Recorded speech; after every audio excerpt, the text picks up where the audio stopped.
You won't believe what happens next. Danny, board in the box, finally returned with a box of cash.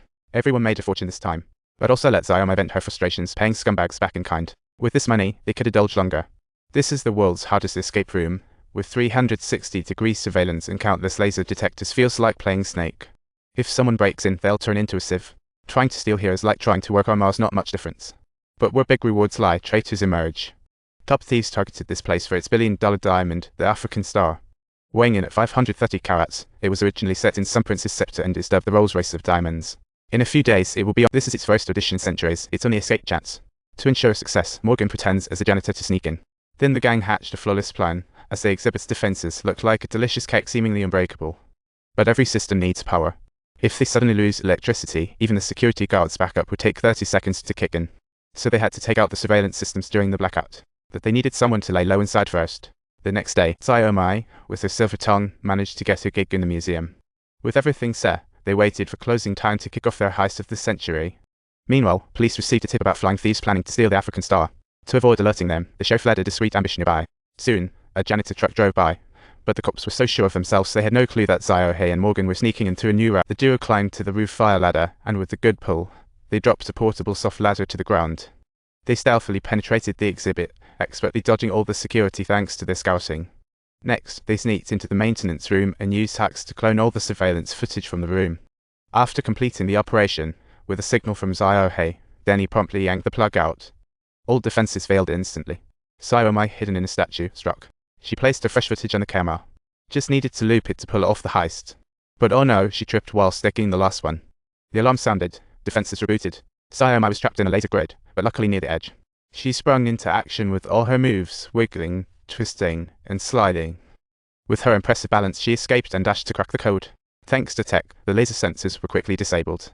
After unlocking the secret door, Xiaohe and Denny were already waiting. Morgan marked out the sensor outlines on the floor.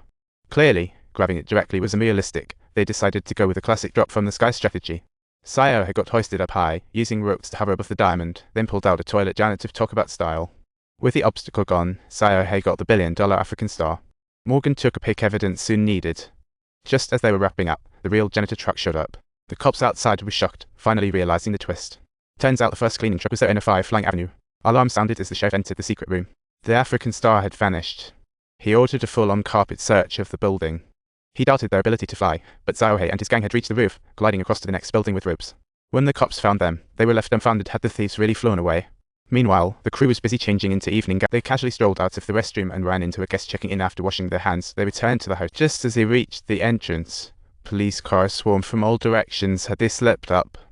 And so, the con artists were taken back to the station. Personal belongings searched, but the diamond remained elusive. They all sang the same tune. We were just chillin' at the hotel during the heist, and our phones have the proof. There was even a pic with the sheriff. He happened to flash his watch showing 10:20, while the theft happened at 10:30. The sheriff was puzzled. How was this possible?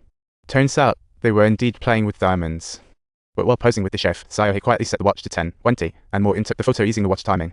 They crafted a perfect alibi, and thus Xiaohe and the gang were set free. However, the cops got a tip. Guess what? The African Star was found in an auntie's purse. The sheriff was completely dumbfounded. Why would they go through all that trouble only to return the diamond? Xiaohe and his crew went after the diamond. They weren't foolish. Stealing royal treasures would cause big trouble. But they couldn't skip this step. They planned to set a scam for 5 greedy rich dudes. The forgery master perfectly recreated 5 African stars, and their diamond heist was actually all for one photo. Plus, the cops and media tracked them, making sure everyone knew in town. This was enough to fool the rich folks into thinking they had real diamonds, and then they warned them not to flaunt it. Because the cops, for their pride, might sweep it under the rug, telling everyone the diamond was found. So even if the rich discovered the diamonds are fake, they wouldn't dare to speak up. Talk about an ironic twist. Now, let's see how these con artists made millions daily. They handed a priceless antique to the rich. After inspection, the rich guy merrily produced 10 million, just as Xiaomi was to finalize. Then he flipped. What's up? Please subscribe to us for even more exciting and wonderful content.